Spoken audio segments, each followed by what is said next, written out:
Level sa coliform sa kadagatan sa Barangay Bunbon sa Cagayan de Oro City nagpabiling taas. Atong sayron ang detalye sa live report ni Clyde Macascas. Clyde. Sakto kanatek apan sumala sa Barangay Bunbon, wala kuno sila makadawat og sulat o unsa mang komunikasyon labot sa maong suliran. Nagpabiling sobra sa standard level nga 100 most portable number kon MPN ang coliform bacteria nga nakita sa kadagatan sa Barangay Bunbon, Cagayan de Oro City. Sa pag-uhay lang ang gipagulang resulta sa water quality test sa Environmental Management Bureau kon EMB10.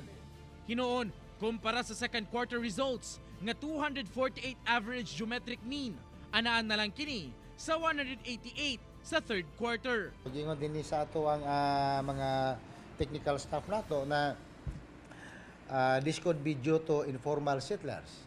Doon tayo mga informal settlers nga namuhi din sa mga kabaybayunan nga walay tukma nga comfort rooms. Gikakurat sa barangay secretary sa Bunbon ang resulta sa maong test. Labi na nga wala kuno sila nakadawat og report gikan sa EMB o Klendro labot sa maong suliran. Nagtuo usab ang opisyal nga ang sample nakuha kuno sa tupad niini nga barangay, ang Barangay Bayabas, butang nga giklaro sa EMB. I-specify nila kung asa sa Bunbon.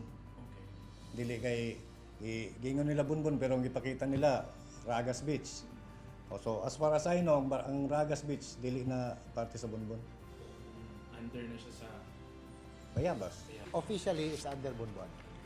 Hinoon, buot kuno sa kapitan sa maong barangay nga magmumna og ordinansa nga makahatag og solusyon sa maong problema. Last Saturday, nagpaygayon ni Barangay Assembly.